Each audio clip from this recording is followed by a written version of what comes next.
Non, c'est en fait c'est des blocages. Là, blocage, c'est pas nous qui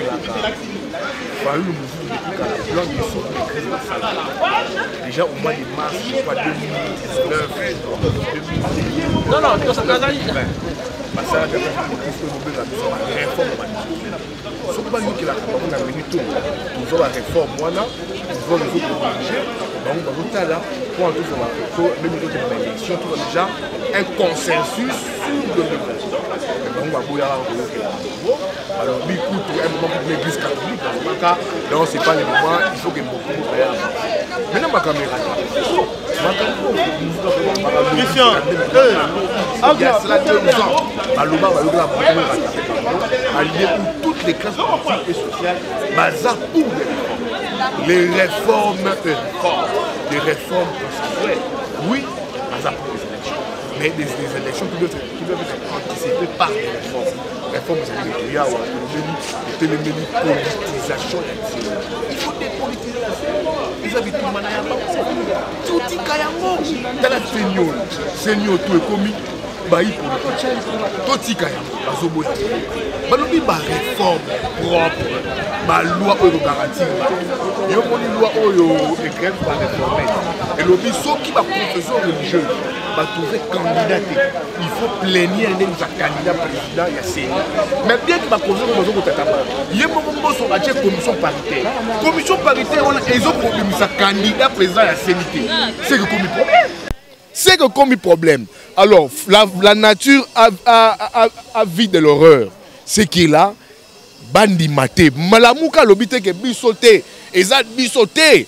Ezad bisoté. Ezad réforme. Mouzou faut pas lobby en côté. Balobi, to lingi to se réconcilier. To lingi ba réforme propre. To sangana, to zoua ba réforme propre. Pour na élection et non pour l'agressement. Mais même à ta appel na bango au Lamouke Salaki, ba confession religieuse quand même ba kendaki pour nous désigner présidence ya Seni. En ce moment, baza bloqué. Est-ce que Mibeko est prévoir ni na kawana? Baza bloqué pourquoi parce que boya royo ke la fa na muzito. Ce qui va yoke la rabango.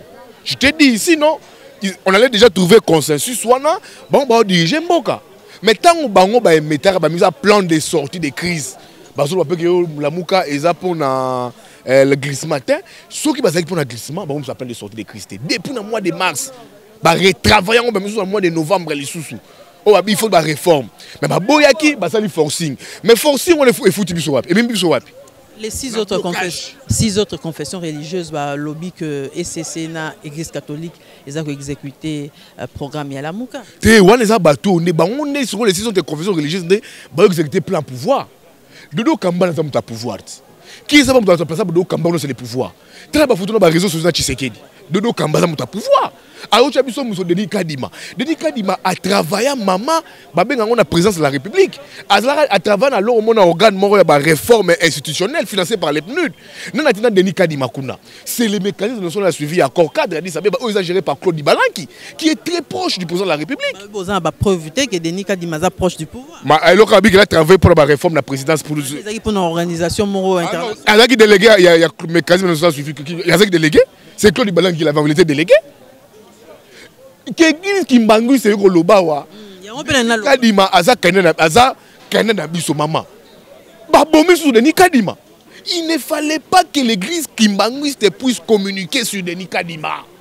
Baba qui azaki candidat. Au moins sur le candidat sur le pouvoir. l'église kimbanguiste a toujours roulé pour les pouvoirs. Maman, depuis le Congo et Banda, il y a une église kimbanguiste c'était les là pouvoir. Et le bas le pouvoir. L'église où était le pouvoir, c'est toujours l'église catholique, c'est l'église protestante. Il y a déjà salutiste, c'est le pouvoir. Au monde déjà, il le pouvoir. Kimbangi, c'est une grande église. Mais ça a toujours roulé pour les pouvoirs. Quand les chefs spirituels disent que Denis Kadima prouve que Azali candidat pouvoir, la preuve Yangwana. Voilà la preuve, Azali candidat à pouvoir parce que l'église kimbangiste a toujours été une église pro-pouvoir. Et quand les chefs, il y a l'église catholique sur le Bakeno, il y a Kimbangi, ça candidat à Bisso. J'ai dit, quand la monnaie communique, bien preuve Yango.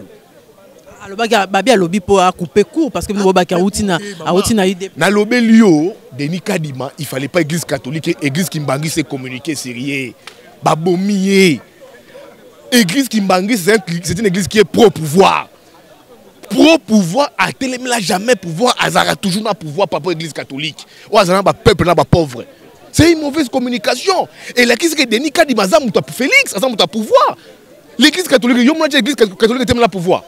Il y a l'église catholique qui a marché. L'église Kimbangi, ça n'a marché. Il y a l'église Kimbangi, ça a marché. À l'obélango déjà. Après, le professeur Kalasala, il y a Kimbangu. Mais après, quand Kimbangu a l'école, autre chose, il y a Kimbangu. Où est-ce que va s'engager pour la cause nationale? Bazaka a pouvoir. Baza église kimbanguiste, baza église salutiste, bazali ba musulman, bazali ba orthodoxe tous. Église des rêves va toujours na pouvoir. Ngana c'est la grande preuve c'est que Moutouana azali monto ya pouvoir de Nikadima. Et puis maman Moutouana azali catholique. De yobité de Nikadima il y a la communion na Bandal, na Saint-Michel. Ngabo la Bandal. Il n'a rien de commun avec l'église, la religion kimbanguiste. Il n'a rien de commun. Ngai na semble na Saint-Michel, tandis que na Saint-Louanga. Jour mon amona côté kuna azolia communion. Donc dis-moi, est-ce que l'église qui mangue, c'est pas la religion na continent bango. Ba ko linga ba mélanger ba mélanger ka bango na ba religion mususu. Jamais. Aller la communion na Saint-Michel la Bandal Denis Kadima. Aller la communion. Quand est-ce que comme kimbagiste. Donc ba fait na pesio na la belio que no Denis Kadima et du pouvoir. Ngai na CP la communication ya papa Simon Kimbangu. À établir noir sur blanc que Denis Kadima à la limite devait se taire. Preuve ezala qui te peut être en bas preuve. Tu peux être en bas preuve wa preuve ezala wapi. Bolak sabi so azali muta pouvoir. Bolak sabi so azali muta pouvoir preuve ezala quitté. Son patronyme ezali combo. Yo ba ta idée patronyme par exemple luba te. Tangu papa ya église catholique Simon Kimbangu lobi aza candidat na biso. Na tena moto na ngana lobi ba kimbangiste bazalaka jamais en contradiction na pouvoir. Ronsa walon na bima epi. Alors, si au vu à échec au la confession religieuse bah présenter les leux, quelle est la voie de sortie? Le consensus. Tous se mettre d'accord. La mouka lobité que non biso to consensus ba chema pekate. Ba kitinase, ba chenase. Ba biso to na cahier de charge na biso.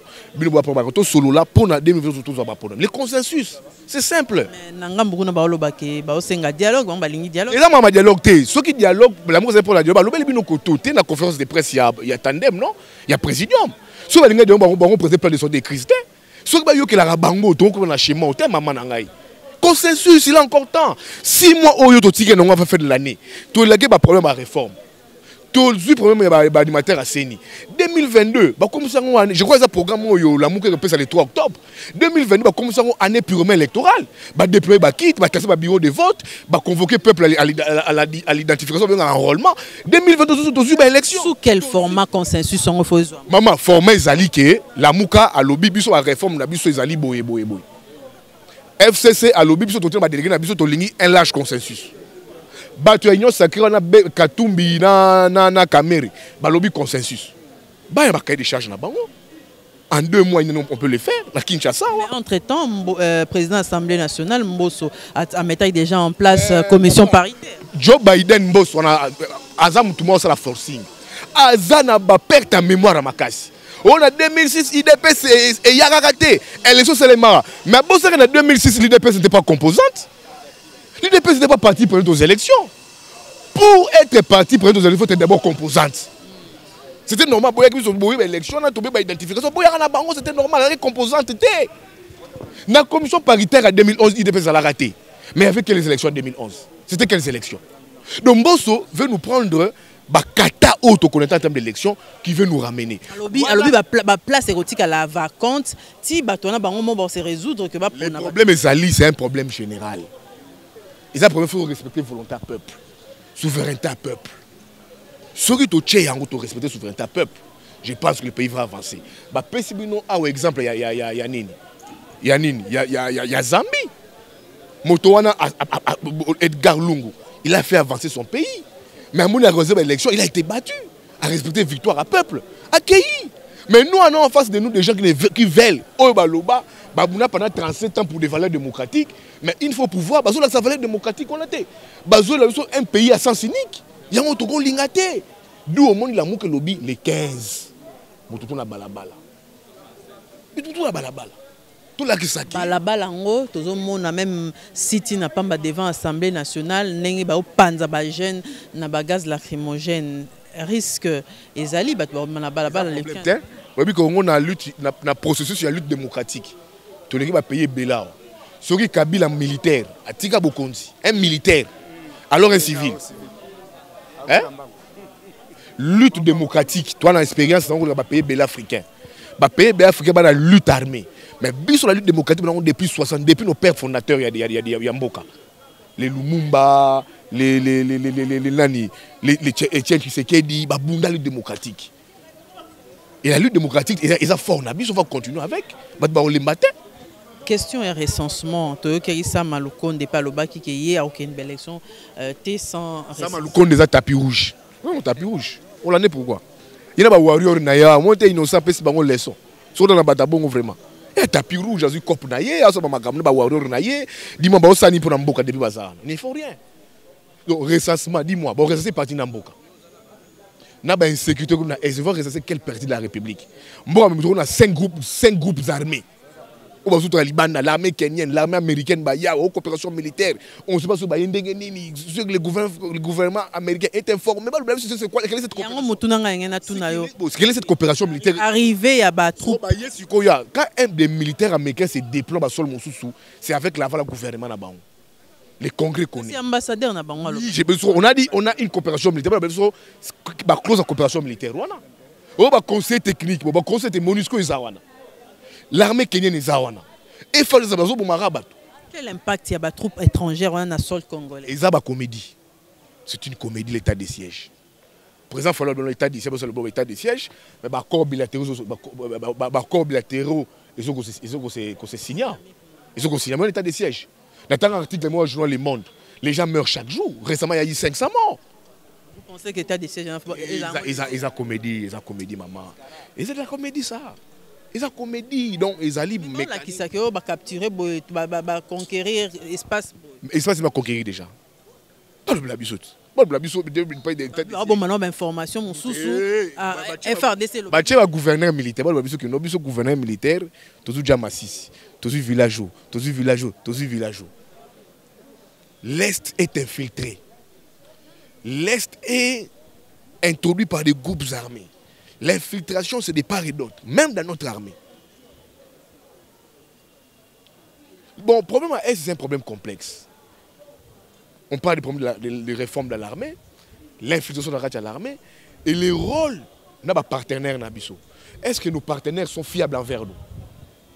Nos partenaires, pays à sous-région, aux yeux le Rwanda, tu prends l'Ouganda et le Burundi. Ça, c'est sincère, mais entre-temps, le gouvernement entretient de bonnes relations avec. Mais entre-temps, mais oui, c'est quoi la fiabilité? Quelle est cette relation qui nous lie avec eux?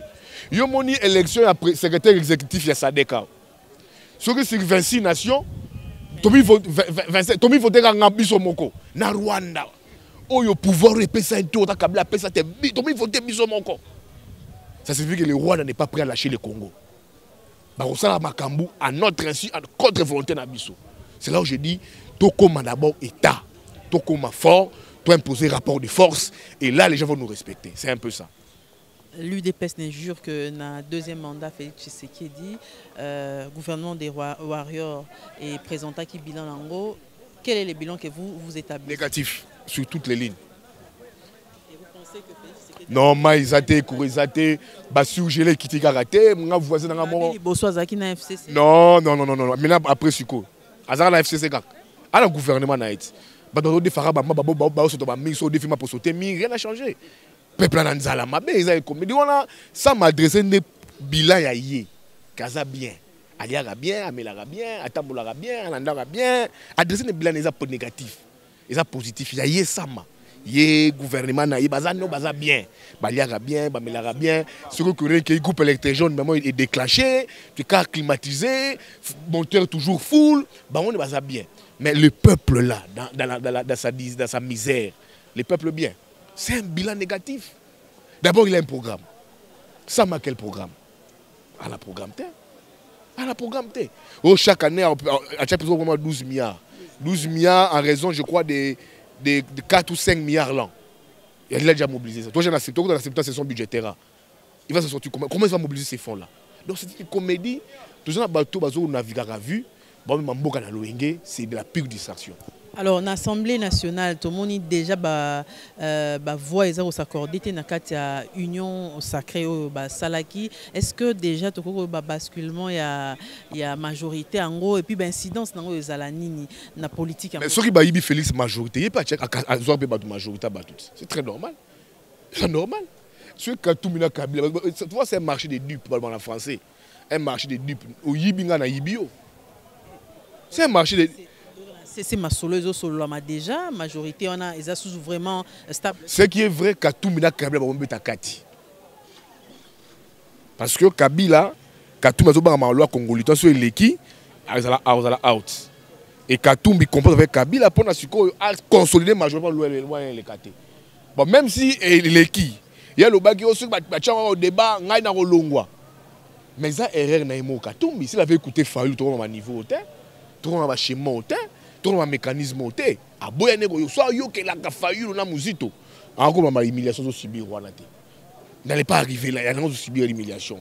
Alors, si la majorité basculée, quelles sont les conséquences? Des ordres d'Amboka. Les choses ont été très mal conçues de dessus. Naïlo a bien une réunion sacrée qui est née sans vision, sans projet de société, sans cadre, rien. C'est un peu ça. Alors, moi, le Bassou, merci. Le président Malamou a lancé Mbela Makasi pendant le 15 septembre, marche à Monene. Le 3 octobre, ça programme électoral na bango Malamou propose à rater. On propose sur le programme électoral na bango pour l'élection. Ça va proposer yango et puis toi avancer mais le 15 va lancer bengi ba tout va marcher pour na élection dans les délais, puis position à Seni, na poser bango question est-ce que Boroko va mobiliser le but sauter peuple na aux en balabala. Donc tous dans les 15, comment est-ce que c'est des bonnes guerres? C'est des bonnes guerres. En 2015, la guerre avait grondé. C'est des bonnes guerres. Quant là, c'est des bonnes guerres. Les Congolais n'appartiennent pas à l'UDP, les Congolais n'appartiennent pas à Félix, les Congolais nous appartiennent nous tous les Congolais. Oh, il y a les 15 dans Balabala. Ah, les 15 dans Balabala. Tout le monde a école, tout le monde a mboka. Yves Boya, merci maman Nangaï.